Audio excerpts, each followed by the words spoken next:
So this will be a story about human resilience, sensitivities, traumas, overcoming suffering and pain. Since I remember, as a little boy, when I was a child, I was raised by an arduous, strict Catholic mother. And I remember that for every single fault, I was beaten with a cord from an iron, or ordered to kneel in the corner with my hands up, babbling some prayers under my nose. Later, a bit of sadism of nuns and fucked up schools made me quickly liberate myself from the shackles of this fucked up religion. And I understand that to some the figure of Christ, the little boy Jew from Galilee and his 2-day sufferings, is something that he suffered for all. Well, he didn't suffer for me. I suffered myself 1,000-fold more throughout my life and heroically overcame. That is the definition of an Arya, a noble.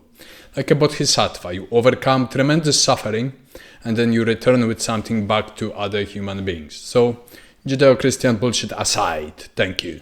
No Jesuses, no Messiahs, no suffering, no bullshit of theirs. I'm fed up with it. As a lifelong pagan, heathen, nobilitas, noble. So my first encounter with death was when I was 9 years old, returning from United Arab Emirates where my mother had a contract and she took me with her. I was an overactive, sensitive child.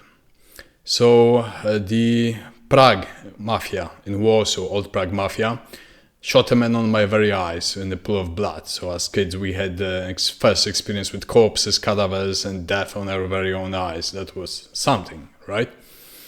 Now, being raised in the Old Prague district, I quickly entered what I call the Elderly Wolves Club of heathens. They were fighters, so I was raised in the streets and I was moving through the city of Warsaw, observing manifold vulgarities, brutalities of most sadistic types. I've known skinhead murderers, for example, a Belarusian skinhead that migrated away. I still don't know whether, in defense of a female, I didn't kill a man with steel-clad shoes by breaking his jaw ribs and basically trampling on him, perhaps to death, perhaps not. Years later, I dissolved his shadow if he was really dead, as a form of a sacrifice for liberating him from his state of death on the other side.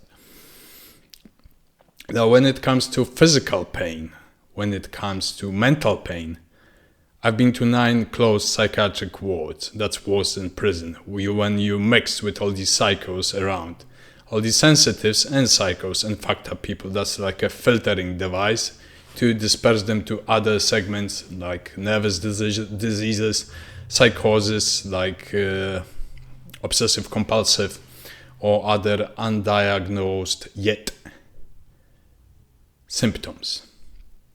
So I've witnessed a lot of things in such psychiatric hospitals, a lot of abuse from the nurses on females, rapes of disabled, mentally unstable females, beatings of co-patients, putting them into straitjackets, electrocuting them, and so on, so on. I've seen a lot of that in Eastern European psychiatry on my very own eyes, and I lived through that. I've seen enough. Now, when it comes to the other side, there are certain entities that may induce agonizing pain. For example, when 3 tormentors stand around you and put iron rods, ex-Jesuit Inquisition that ended up as demons, and take you for a witch, and put those steel rods through your ribs, through your head, through your neck. You squeal in agonizing pain, you scream and yell throughout the night. But there are no bruises.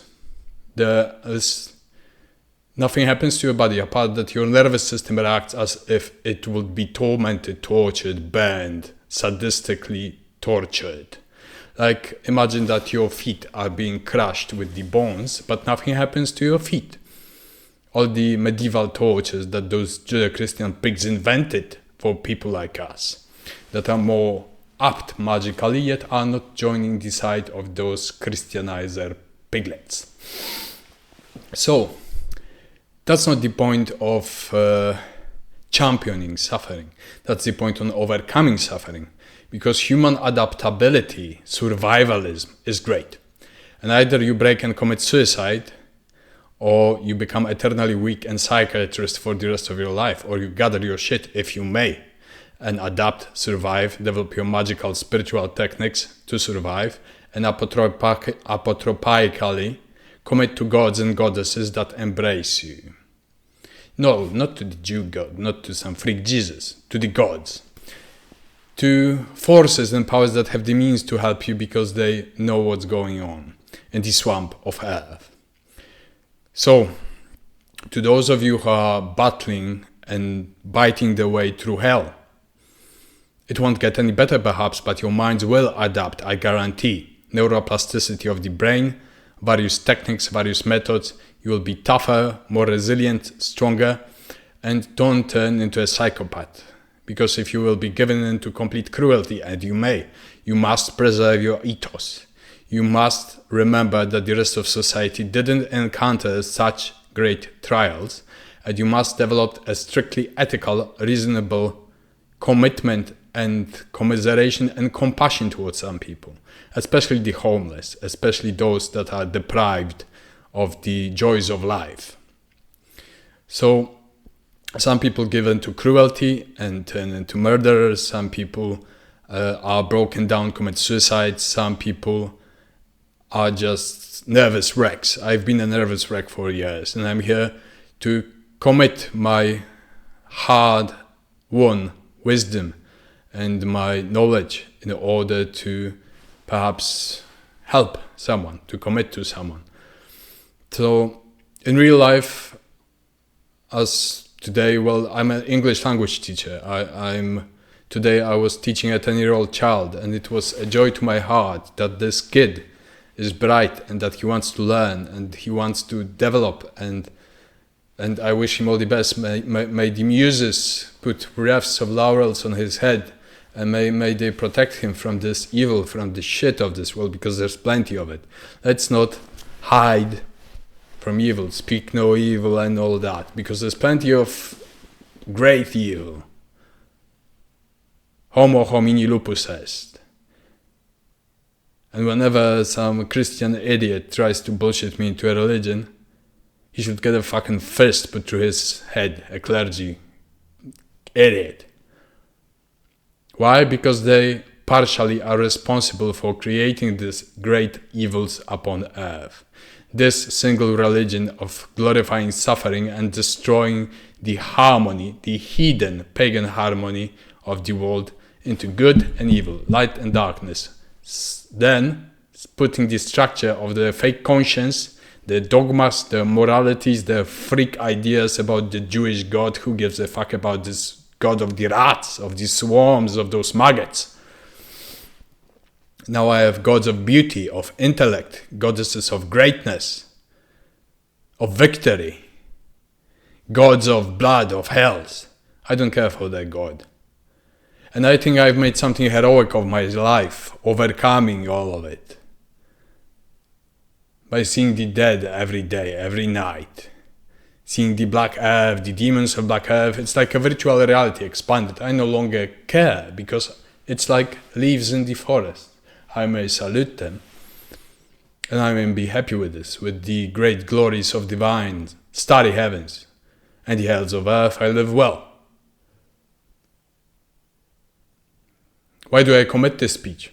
For those who live through hell, to know that there is a way out, but never lose others out of sight. Always commit to them because they need you, because it must be so. And the greatest relief for suffered people that overcame and are tough is to be a mentor, a volunteer, someone who commits to others. Then all your pain dissolves because you see them flourish. And that's how it should be. A master without a disciple is no master. And if a disciple doesn't overarch the master in his ethos, in his virtues, in his greatness, then the master is discipleless.